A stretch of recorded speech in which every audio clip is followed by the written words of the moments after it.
as intervenções que foram feitas no passado, e escuta, não é crítica para A, para B, eu estou falando de um horizonte de muitos anos. É uma constatação. A grande coisa do plano de saneamento foi apresentar, revelar de forma bastante aberta, escancarar esse problema.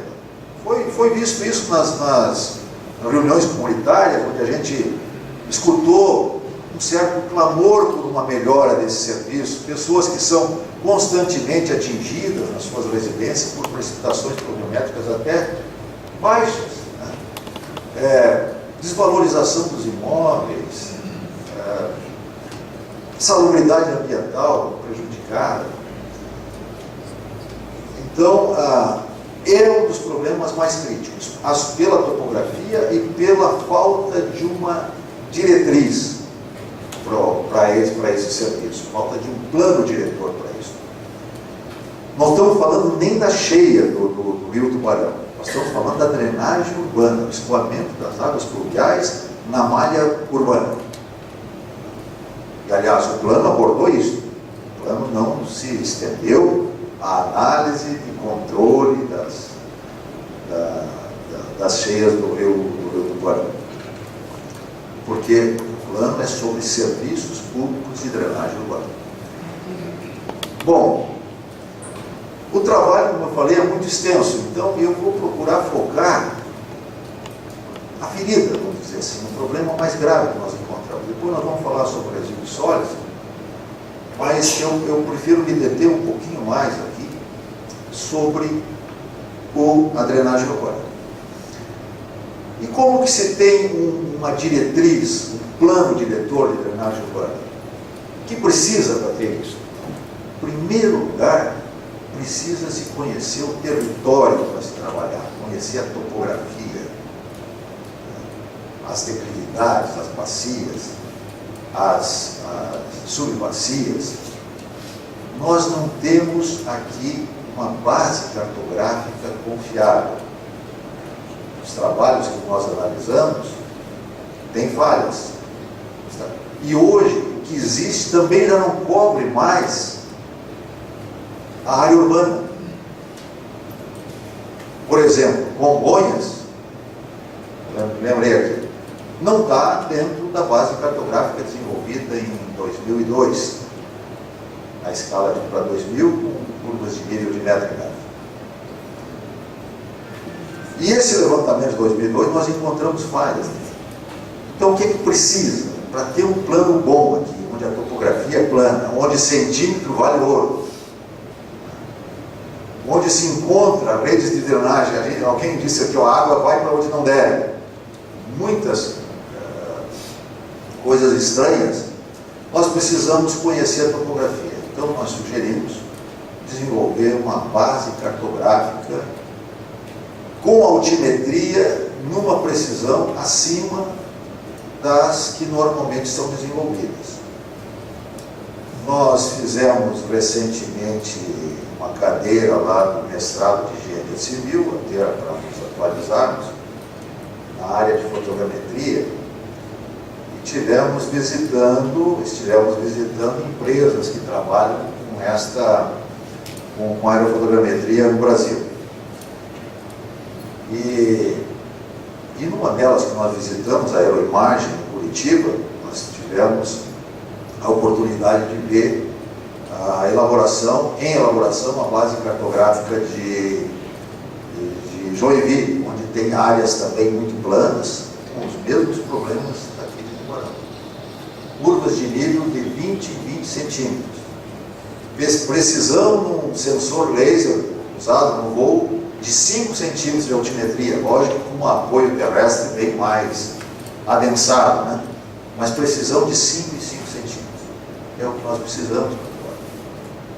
Precisamos ter um domínio para poder desenvolver o projeto. Estamos tratando de obter isso. Nós já alertamos, o município está tratando, a SDS fez um voo, nós estamos aí daqui a pouco vai ter esse produto. E acho que não vai demorar muito. Bom, de posse desse produto, o que é que nós precisamos conhecer mais em Tubarão que nós não temos? conhecer a rede que está debaixo do solo. Nós não conhecemos, não existe um cadastro. Então, esse cadastro tem que ser feito. Mas não é só dizer, olha, aqui passa um tubo de 60, nós temos que saber que passa um tubo de 60 centímetros de diâmetro, um tubo de 1 metro, 1,20 m, com a declividade tal, que na poço de visita aqui, a giratriz inferior está em tal meio, tal cota, a giratriz inferior da outra ponta está em tal cota. Nós não temos isso. Como que você vai projetar uma melhoria? Como que você vai simular um funcionamento do sistema de drenagem, identificar gargalos, se você não sabe o que tem?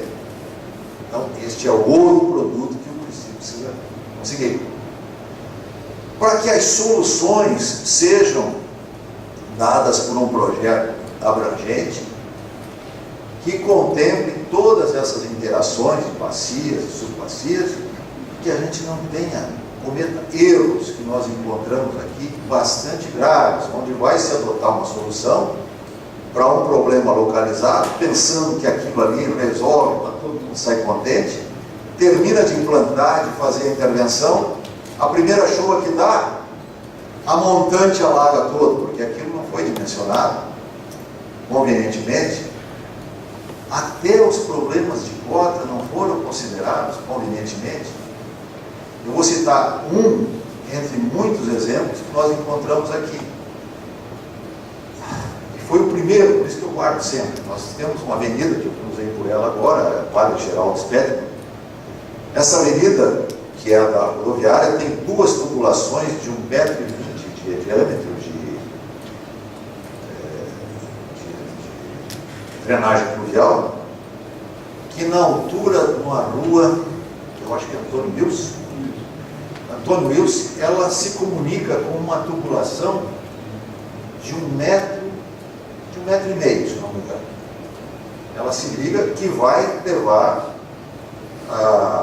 o escoamento até o rio do Guarani. Só que quando ela chega nessa rede, ela chega por baixo da rede. A giratriz inferior da que está a montante está abaixo da giratriz inferior da que está a jusante. Imagine, sedimento, deposição, comprometimento, escoamento. Então existem muitas soluções aqui que foram feitas assim. Está no diagnóstico, mas que se pensou resolver um problema, mas se criou outro mais grave. Então nós não podemos mais dar chance para erro aqui. Nós temos que trabalhar em cima de uma base cartográfica muito bem feita e confiável, de um conhecimento do cadastro e de um projeto feito por gente do ramo, que conheça.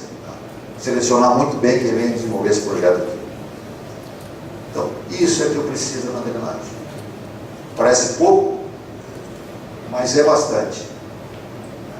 É bastante porque são itens importantes. E aí, a partir desse projeto, qualquer intervenção que for feita, o sistema para melhoria de uma região, para resolver uma daquelas áreas, problemas que nós diagnosticamos, seja feita com a segurança de que aquilo não vai gerar problema nem a montante, nem a jusante.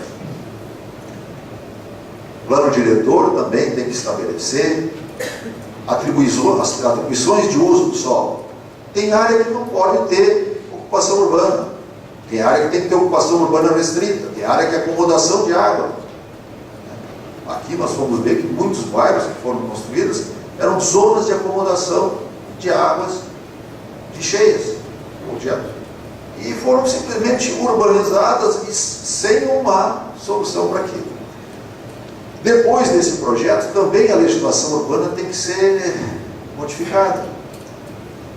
Ela tem que garantir que aquilo que for planejado, aquelas unidades de um sistema de drenagem, e drenagem sustentável, eu nem vou falar nos conceitos de drenagem, estou falando no básico, mas de drenagem sustentável, ou de amortecimento, ou de retenção, ou enfim, aquilo seja garantida a reversibilidade daquilo, que as áreas sejam preservadas,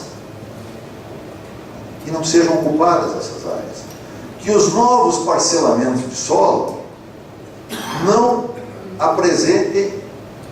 represente aumento das vazões de cheio. Sempre faço um parênteses para dizer que alguns municípios estão mais avançados nisso. Nós temos legislação em Porto Alegre, em que os novos parcelamentos do solo, ou seja, os novos loteamentos, têm que ser feitos de forma que garantam que a vazão após a implantação do loteamento seja igual à vazão pré-existente. Senão aquilo que tudo estava projetado para aquela situação passa a não funcionar com uma diminuição do tempo de concentração, um aumento da onda de cheia. Isso tudo está proposto no plano. Quer dizer, nós temos as intervenções estruturais e as não estruturais. E essas todas estão elencadas como recomendações do plano de saneamento básico na área de drenagem urbana. Então é o assunto mais sério que nós temos aqui, os 4 serviços que não têm uma diretriz, que agora passaram a ter o plano. Isso tudo está dito, ó, temos que fazer a base cartográfica agora, temos que fazer o cadastro da rede, temos que fazer o projeto diretor, do projeto diretor já vamos fazer o projeto executivo das áreas problemas de mais gravidade. E nós temos uma sugestão,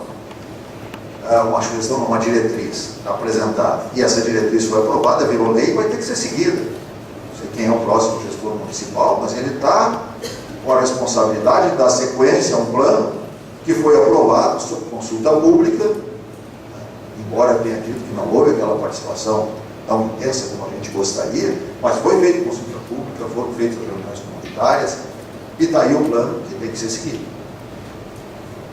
Daqui a 4 anos, ou menos, pode-se fazer uma atualização desse plano e corrigir a diretriz, avaliar se as ações foram eficazes, tomar outro rumo. Mas hoje nós temos um rumo para ser seguido em drenagem urbana. Na parte de resíduos sólidos, embora não exista uma política municipal com um modelo institucional definido como existe para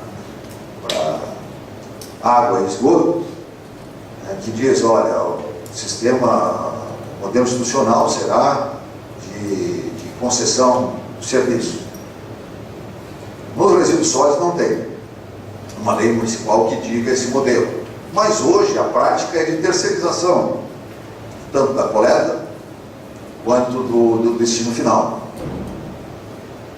Então, de certa forma, está equacionado. Nós temos um diagnóstico do aterro, tem uma boa condição do aterro, não é a avaliação ideal, mas é uma avaliação adequada. Nós fizemos uma avaliação do aterro sanitário aqui usando o sistema de avaliação da CETEG, adaptado para Santa Catarina, para o Ministério Público. Então, teve uma avaliação boa. Não encontramos nas reuniões comunitárias, não encontramos nas audiências públicas manifestações mais intensas com relação à qualidade do serviço.